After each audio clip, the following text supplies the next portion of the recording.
O que seria do mundo se ninguém acreditasse? O que seria dos ídolos? O que seria dos gênios e dos ingênuos? O que seria dos noticiários, dos pescadores, dos líderes e dos réus?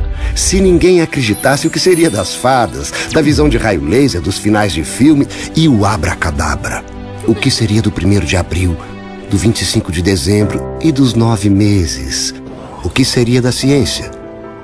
O que seria da religião? Vai, imagine. O que seria das apostas, das estrelas cadentes e do até que a morte os separe? Das largadas, do recomeço, da última esperança e da cura?